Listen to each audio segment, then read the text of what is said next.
Hello everyone, I'm Dr. Murali Manohar Chirumamilla, and in this video, I want to talk to you about something quite common: peptic ulcers.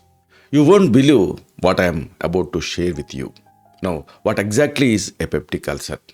This includes two main types: gastric ulcers, which occur in your stomach, that big bag where your food goes after you swallow it, and duodenal ulcers, which occur in the duodenum. The duodenum is the first part of your small intestine, the tube that connects your stomach to the rest of your digestive system.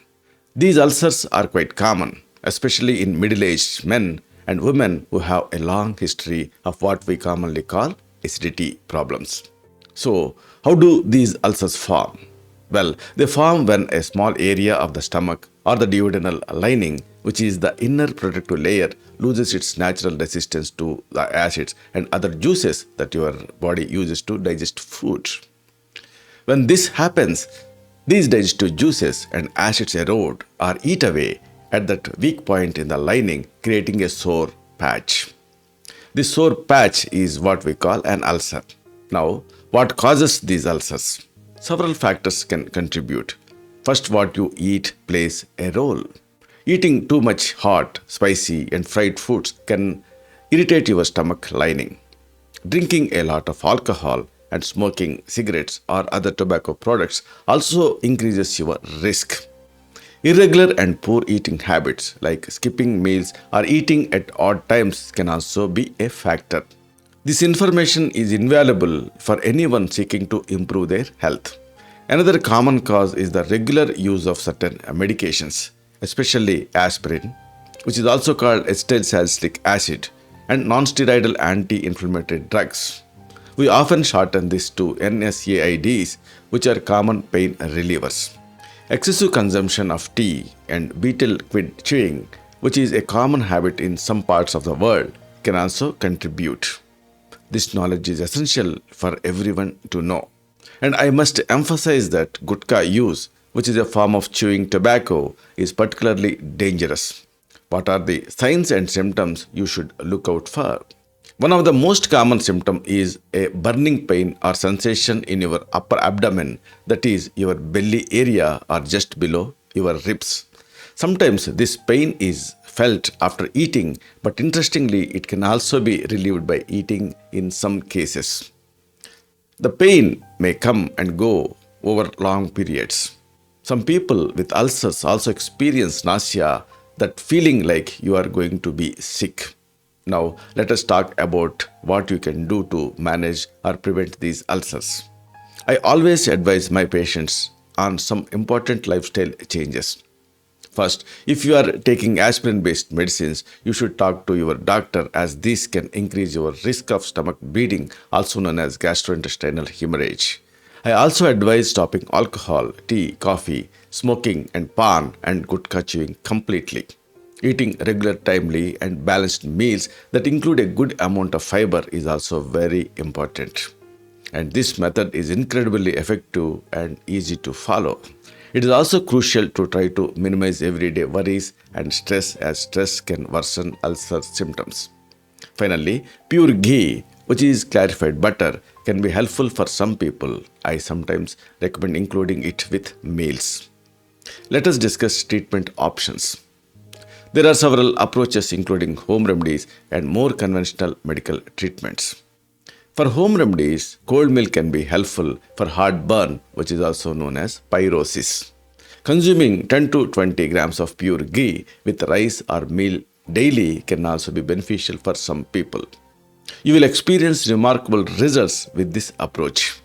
Bananas contain some natural compounds that may help with ulcer healing. Eating 1 to 3 bananas with a cup of milk is sometimes recommended, as this can help neutralize excess stomach acid. It is important to note that the larger, greener bananas are preferred over the small yellow ones. Amla, also known as Indian gooseberry or Emblica officinalis, is another helpful natural remedy. Consuming fresh juice extracted from the fruit along with some sugar on an empty stomach daily can be beneficial. Certain plants with astringent properties, such as bitter snake gourd, Brahmi, which is also known as Bacopa monnieri, and aloe, also known as aloe vera, can also be helpful. A decoction, which is a kind of herbal tea of barley, which is Hordeum vulgare, people, also known as Ficus religiosa, and parval, which is Trichosanthis dioica, along with honey, can be taken for ulcers and acidity twice daily in doses 25 ml to 50 ml. Finally, the powder of harat or Terminalia chibula, taken in doses of 2.5 to 5 grams mixed with honey and jaggery, which is also known as good, has been shown to be effective in controlling peptic ulcers. Traditional Ayurvedic medicine also offers a range of treatments. This is a unique and revolutionary approach to acid peptic disease and peptic ulcers. One of the safest and most commonly used is Avipattikara Churna, which is available in powder form. This is a digestive aid. It helps relieve flatulence, which is gas, and it is an antacid, meaning it neutralizes stomach acid. Regular use of this powder can promote ulcer healing by reducing the secretion of stomach acid and removing toxins from the gastrointestinal tract through a process called virechana, which is purgation or cleansing.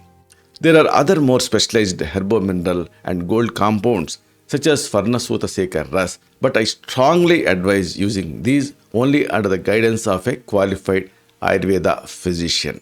There are also some specific medications like vomitive tablets, Ulcerix tablets, and Kamadadaras with the usual dose of 1 tablet twice a day, which are used in Ayurvedic practice. But again, it is important to consult with a qualified Ayurveda practitioner before using these.